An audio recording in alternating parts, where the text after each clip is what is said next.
All right, folks, there you go. That was your third question right there. Back with part 3 from chapter 3. All right, so here, let's take a look at how this works. Let me put all this up on the board here first. All right, so first, Noodle Cake's accounting records. In September, they sold, yeah, maybe try using a highlighter, okay? So they sold $3,000 worth of apps online. So notice what happened. They sold the apps, so assets increase, right? And now they have revenue because they sold the app and it goes into stockholders' equity, okay? Remember, because of that expanded equation. So notice, here's the journal entry. Cash, an asset, increases. Sales revenue increases, and it's part of stockholders' equity, so that increases. 3,000 debit, 3,000 credit.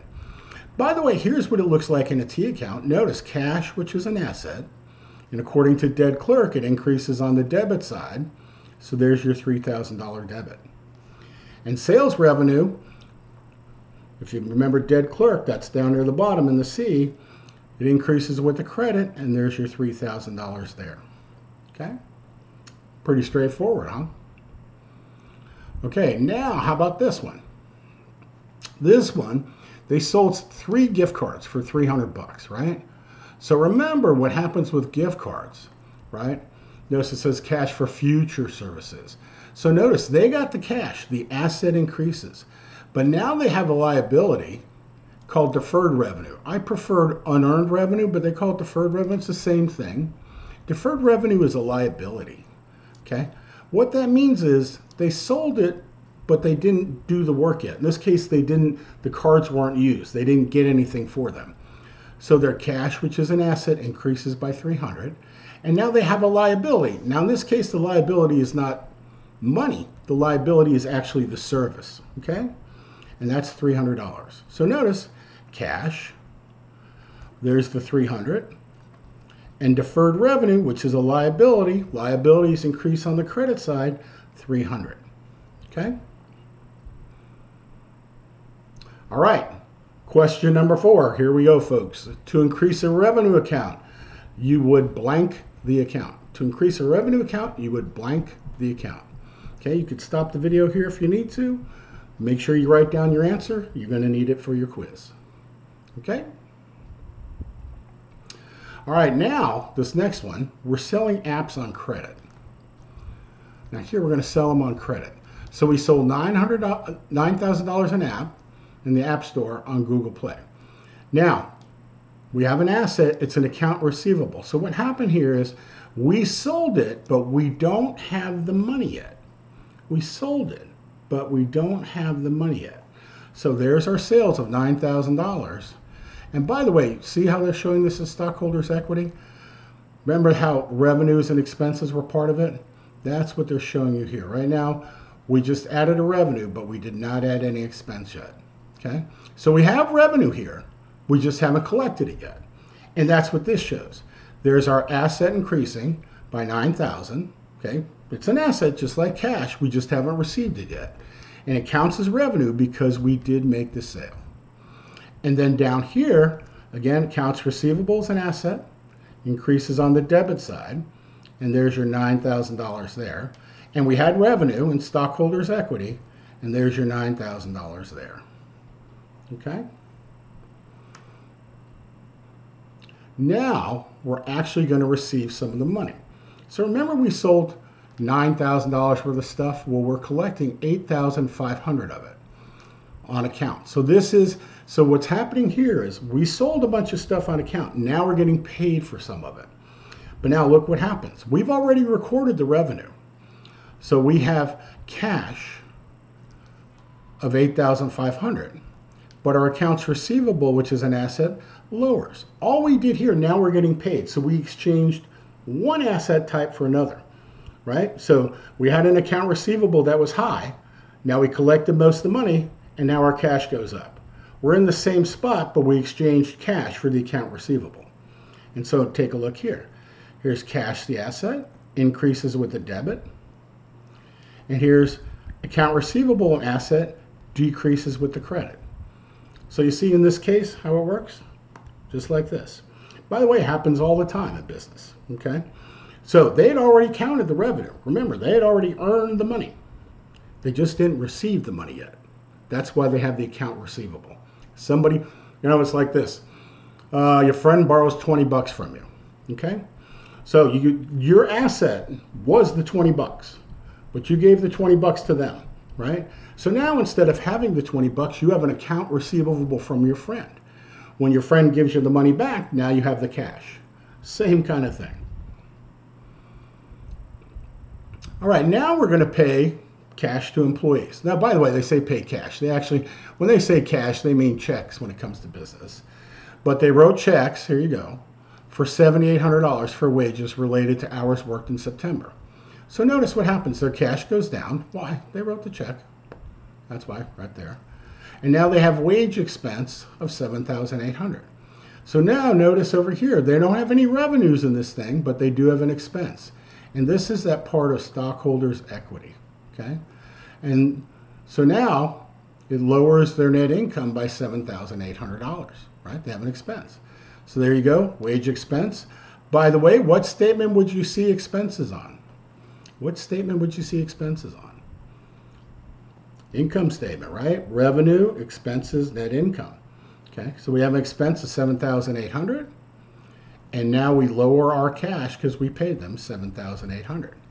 So notice, we're lowering our cash right here. Cash is an asset, decreases with the credit.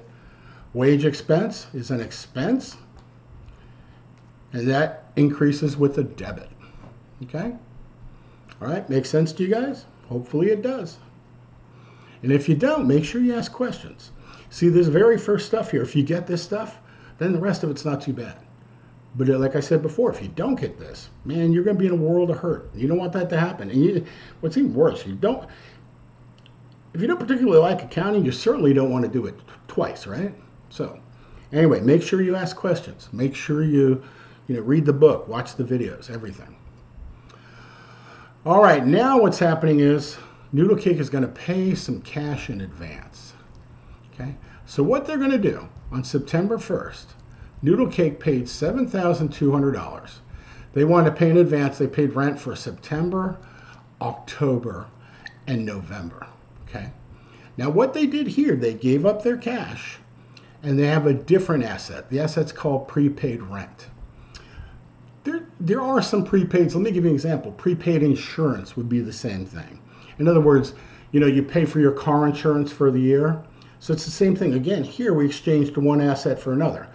Our cash was here and it went down, but now our prepaid rent goes up. So our assets stay the same, but what they're made up of is what changes. So notice, one asset increases, prepaid rent, $7,200. And then here your cash is lowering by $7,200. Here's your cash as an asset. Notice here's that credit because we're lowering it, right? And our other asset, prepaid rent, it's increasing. Now what's going to happen is every month that goes by, they're going to use part of this. And you'll see that later when we're doing some journal entries regarding that, okay?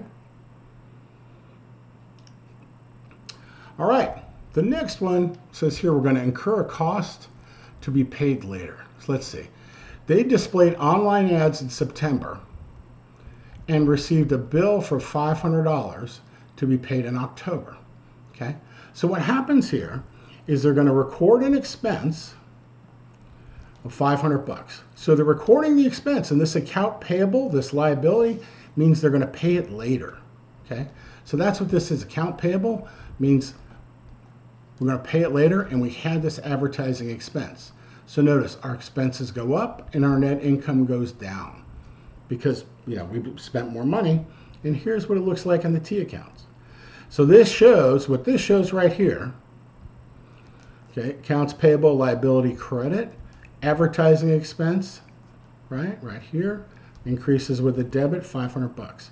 So what this means right here, this journal entry right here, what this thing means in English, right, is we had an expense, we're going to pay it later. So here, let me change this over to the pen. So what this means, we have expense,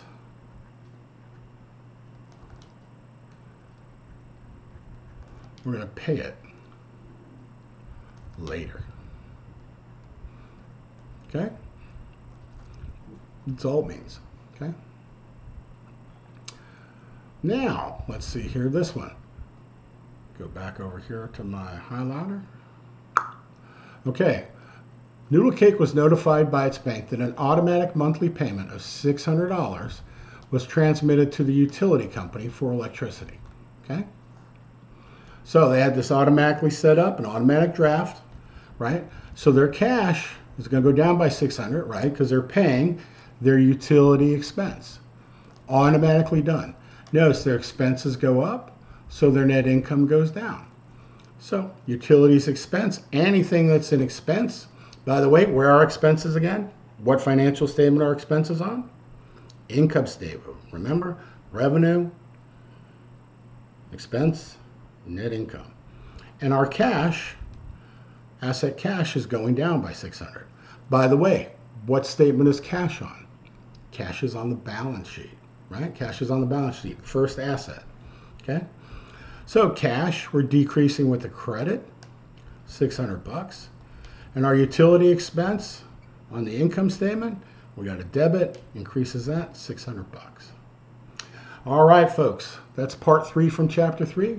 We'll be back with another part in just a minute.